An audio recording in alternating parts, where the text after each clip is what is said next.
नमस्कार, रियल ज्योतिष में आपका स्वागत है। दोस्तों, आज की वीडियो में हम बात करने वाले हैं कुछ ऐसे स्नैपशॉट प्रेडिक्शंस की जिसे अगर आप अपने चार्ट में लगाएंगे तो दंग रह जाएंगे।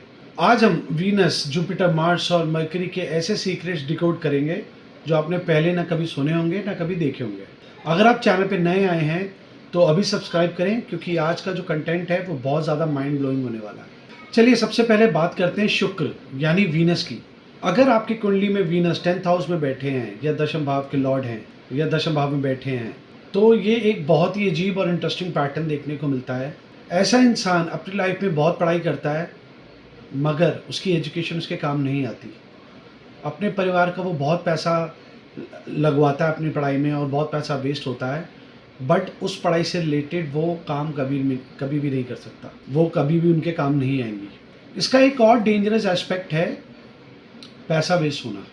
ऐसा इंसान अपनी हार्ड एंड मनी गैम्बलिंग में, सट्टे में, स्टॉक्स में या अननेसेसरी एजुकेशन कोर्सेज में वेस्ट करता है।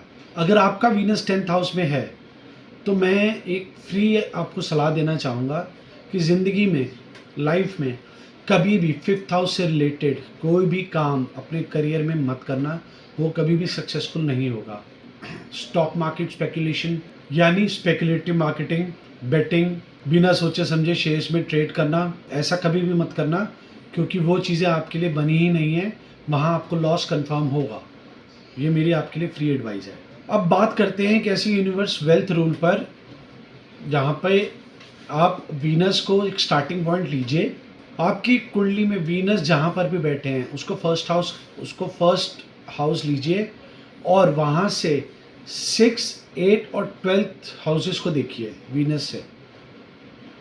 वीनस हमारी लाइफ में ना फाइनेंस को गवर्न करता है, लग्जरी, लिक्विड कैश को गवर्न करता है।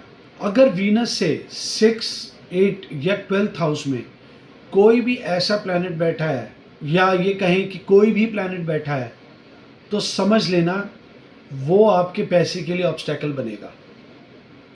आपकी महादशा में, आपकी अंतरदशा में और प्रत्यंतर में भी वो प्लैनेट आपके कैश फ्लो को ब्लॉक करेगा, अचानक बड़े खर्चे करवाएगा या आपका पैसा फंसवा देगा। कब? जब भी उस प्लैनेट की दशा या अंतरदशा आएगी। इवन प्रत्यंतर दशा में भी सेम रिजल्ट देखने को मिलेगा। वीनस से 2nd हाउस में आपके स्पाउस का घर परिवार होता है, यानी आपके इन-लॉज का घर होता है। अब देखिए यहाँ कौन सा प्लैनेट बैठा है और ये आपको क्या कहना चाह रहा है। अगर आपके वीनस से 2nd हाउस में मरकरी बैठा है तो आपके ससुराल में कोई ना कोई टीचर, सिंगर या स्कॉलर ज़रूर होंगे। उनके परिवार में किसी की स्पीच या इंटेलेक्ट बहुत स्ट्रांग होगी और लोग उनसे सलाह लेने भी ज़रूर आते होंगे। अगर वीनस से 2nd हाउस में राहु आ जाए तो इसका मतलब है ये है कि आपके लॉज में कोई ना कोई फॉरेन कंट्री या फॉरेन में सेटल होगा या आपके किसी सिबलिंग की आउट ऑफ कास्ट मैरिज होगी या अनकन्वेंशनल मैरिज होगी। अगर वीनस से 2nd हाउस में चंद्रमा बैठा है तो ये देखिएगा कि आपके ससुराल में खाने को लेकर हमेशा टेंशन रहेगी, हमेशा कलेश रहेगा खाने को लेकर। खाना कौन बनाएगा, खाना अच्छा नहीं बना, मैं ये नहीं खाऊंगा। डिनर टेबल पे ही कई बार लड़ाई हो जाएंगी। ऐसे लॉज ज़िंदगी भर किसी न किसी को लेकर दुखी रहते हैं, किसी न किसी चीज़ को लेकर हमेशा प्रॉब्लम में रहते हैं, इमोशनली अनस्टेबल रहते हैं, कैश की प्रॉब्लम रहती है, मानसिक रूप से प्रताड़ित रहते हैं ऐसे लोग। एक बात हमेशा याद रखना, जहाँ भी वीनस बैठता है वहाँ पे रिलेशनशिप और पैसे को लेकर लड़ाई है। लाइफ में कभी ना कभी बड़ी लड़ाई ज़रूर होगी वहाँ पे, उस घर में, पैसे को लेकर। अगर वीनस से 2nd हाउस में सन बैठे हैं तो आपके इन-लॉज बहुत गुस्से वाले हैं, ईगोइस्टिक हैं, पर बहुत रिप्यूटेड हैं। उनका समाज में एक अच्छा नाम होगा, असूल वाले लोग होंगे वो आपसे कभी भी कुछ नहीं लेंगे, उनकी सेल्फ रिस्पेक्ट बहुत हाई होगी। लेकिन अगर यहाँ पे सूर्य नीच का हो गया तो ये समझ लीजिएगा कि आपके ससुराल में एक व्यक्ति एक ऐसा ज़रूर होगा जिसका कैरेक्टर बहुत ऑब्जेक्शनेबल होगा, क्वेश्चनेबल होगा, और इसी इंसान की वजह से फैमिली की डिसरिस्पेक्ट भी होगी, बदनामी होगी। अगर वीनस से 2nd हाउस में सैटर्न है तो फिर रेडी रहिए, ससुराल वाले आपका पैसा नोच नोच के खाने वाले हैं। किसी न किसी बहाने से उन्हें आपसे फाइनेंशियल हेल्प चाहिए होगी। बेसिकली क्या है, आपका पैसा उनकी तरफ फ्लो हो रहा है। ये आपका कोई पुराना कर्जा है जो आपको अपने लॉस को चुकाना है। और आस्ते आस्ते चुकाइए। चलिए दोस्तों, अब बात करते हैं देवगुरु बृहस्पति की, जुपिटर की। गुरु हमारे धर्म, संस्कार और हमारे घर के मंदिर को रिप्रेजेंट करते हैं। अगर आपकी कुंडली में जुपिटर जिस भी हाउस में बैठे हैं, वो हाउस बताता है कि आपके घर में मंदिर में कौन सी मूर्तियाँ होंगी, या मंदिर में फ़ोटो होगी, कौन सी होगी, किस भगवान की होंगी। तो आप अभी अपनी कुंडली खोलिए और चेक कीजिए कि मैं जो आपको बताने जा रहा हूँ वो मैच करेगा या नहीं करेगा। जुपिटर अगर फर्स्ट हाउस में है तो ऐसे लोग होते हैं अहम ब्रह्मास्मि, मुझे ही पूजो। ऐसा इंसान अपने आप को ही भगवान मानता है।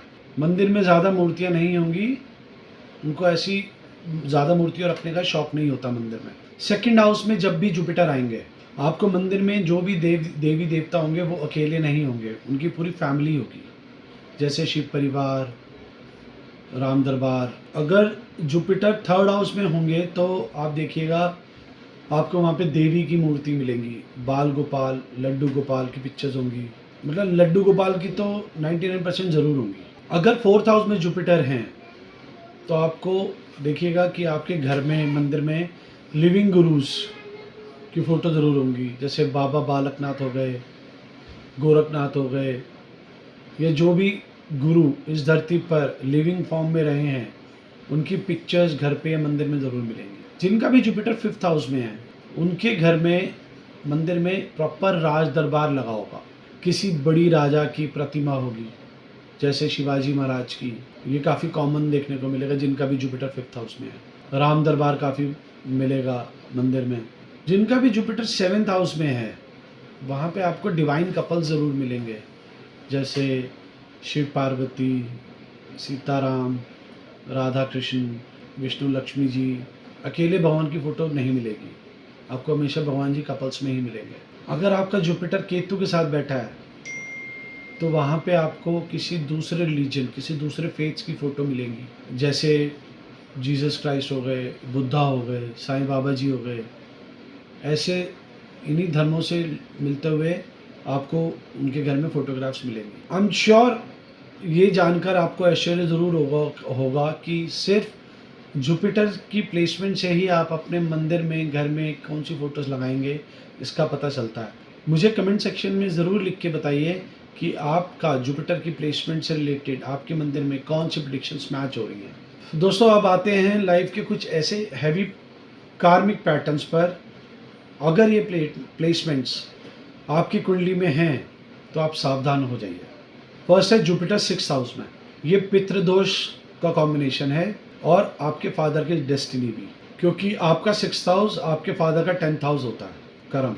अगर आपका सिक्स हाउस में जुपिटर है तो इसका मतलब बहुत बड़ा स्पिरिचुअल मीनिंग है। पास्ट लाइफ में आपने धर्म से रिलेटेड या फादर से रिलेटेड या अपने गुरु से रिलेटेड कोई बहुत बड़ी गलती करी होगी, जिसकी वजह से आपको जुपिटर सिक्स हाउस में मिला है। इसका असर क्या होता है? इसका असर ये होगा, या तो आपको फादर बहुत ही बीमार मिलेंगे, या बहुत बड़े अय्याश मिलेंगे, एक्स्ट्रावेगेंट, बहुत ज़्यादा खर्चा करने वाले। उन्होंने अपनी लाइफ के आखिरी समय में बहुत दुख भोगा होगा, या बहुत दुख के साथ वो इस लाइफ से गए होंगे। ऐसी हालत हो जाती है कि इंसान बेड रिडन तक हो जाता है। इसके अलावा जुपिटर से वीनस सिक्स में हो तो घर में हमेशा पैसे की वजह से झगड़ा, कलेश और प्रॉब्लम्स रहती हैं। दोस्तों, यहाँ पे एक और प्रेडिक्शन सही बैठती है कि ऐसे लोग जिनका भी जुपिटर सिक्स हाउस में है, अगर वो लोग ज़्यादा मेहनत करते हैं तो वो गरीब और उनके पास पैसा नहीं रहता। आपको सुन के बहुत ही अजीब लगेगा, बट ऐसे लोगों को मेहनत नहीं करनी चाहिए। ऐसे लोगों को घर पे चद्दर तान के सोना चाहिए। काम और बिजनेस उनके पास खुद चल कर आएगा। आप ये ट्राई करके देख लीजिए, ये 100% टेस्टेड है। आप लोग जितनी ज़्यादा एफर्ट्स करेंगे अपने काम और बिजनेस को बढ़ाने के लिए, आपको उतनी प्रॉब्लम्स आएंगी। आप घर पे आराम से रहिए, आपके पास बिजनेस खुद चल के आएगा, क्योंकि यहाँ पे देवता आपकी मदद करते हैं। और कोई भी इंसान अगर आपसे लड़ने आता है या आपको गाली गलौज करता है, आप उनसे कभी भी वापस में फाइट या गाली गलौज मत करो। वो आपके लिए आपके भगवान उनसे लड़ेंगे और फिर आप उनका हश्र देखना कि उनके साथ लाइफ में क्या होता है। आप एक बार ये चीज़ ट्राई करके देखना। जुपिटर 6 वालों को ब्लेसिंग्स भी होती हैं भगवान की तरफ से, उनके लिए भगवान खुद उनकी हेल्प करने आते हैं। तो ज़्यादा मेहनत नहीं करने की ज़रूरत है, आप अपने घर में आराम से रहिए, आपका काम अपने आप बनेगा और अपने आप ही आपको पैसा भी आएगा। महादशा, अंतरदशा और प्रति अंतरदशा में भी जुपिटर की। अगर देखिए जुपिटर से काउंट करेंगे और वहाँ पे राहु आते हैं 8 पोजीशन में, तो या तो आपके दादा की फैमिली होगी नहीं, पैटर्नल फैमिली होगी नहीं, उनसे रिलेशन नहीं होगा। ऐसे इंसान की अपने दादा की फैमिली में से या तो बनती नहीं है, या उन्होंने देखी नहीं होती, या वो बहुत दूर रहते हैं, घर में आना जाना इतना होता नहीं है। अगर शुक्र से बृहस्पति यानी कि जुपिटर 8th हाउस में हो, तो शादी के स्पाउस की फैमिली से यानी कि ससुराल से आपकी बिल्कुल भी नहीं बनेगी। कुछ भी करके देख लीजिए, अनलेस एंड अनटिल आपकी स्पाउस की फैमिली किसी मैन्युफैक्चरिंग बिजनेस से या किसी रिसर्च से रिलेटेड नहीं है, तो आप दोनों के बीच में हमेशा आइडियोलॉजिकल क्लैशेस चलते रहेंगे। मरकरी से केतु अगर 2nd हाउस में होते हैं तो ये देखिएगा कि आपके अपने सिबलिंग्स ही आपको धोखा देंगे। बिजनेस में हो, प्रॉपर्टी में हो, तो यहाँ पर आपको अपने सिबलिंग्स पे आंख बंद कर ट्रस्ट नहीं करना। अब बात करते हैं हमारे आज के आखिरी सूत्र की, मंगल की। अगर कुंडली में मार्स जहाँ पे भी बैठा है वहाँ से 4th एस्पेक्ट देखिए। सपोज मार्स बैठा आपके 11th हाउस में और उसका 4th एस्पेक्ट जा रहा है 2nd हाउस में, वहाँ पर फैमिली का घर है। वो फैमिली में चाहे वो घर में सबसे छोटा क्यों ना हो, वो फैमिली में एक बड़े भाई की भूमिका भी निभाएगा, चाहे उसे पसंद हो या ना हो।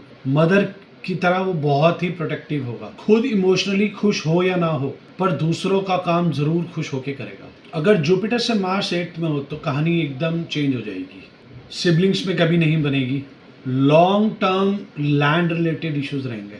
आपने पास्ट लाइफ में या इस लाइफ में लैंड से रिलेटेड, भूमि से रिलेटेड कोई बहुत बड़ी गलती की है जिसकी वजह से आपको ये कॉम्बिनेशन मिला है चार्ट में। या तो किसी का लैंड हड़पा है आपने इलीगली, किसी पेड़ को बिना सोचे समझे काटा गया है, या किसी की भूमि लैंड बंजर किया है आपने, जिसके वजह से वो अपनी फैमिली रन कर रहा था।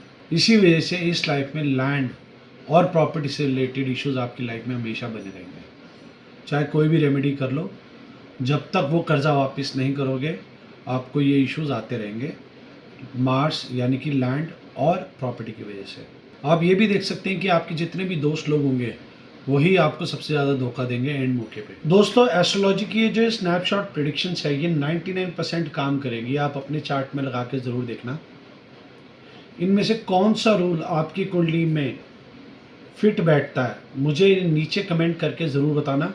आपको अपने बारे में अगर फ्री कंसल्टेशन चाहिए तो वीडियो को लाइक और शेयर ज़रूर करें। चैनल को सब्सक्राइब करके आप अपनी कोई भी प्रॉब्लम मुझसे फ्री में कंसल्ट कर सकते हैं। आपको 10 मिनट्स की फ्री कंसल्टेशन मिलेगी। नीचे जो व्हाट्सएप का नंबर है आप उस पर अपनी कंसल्टेशन बुक करवा के 10 मिनट्स की फ्री कंसल्टेशन ले सकते हैं। दोस्तों, आज के लिए इतना ही। Thank you.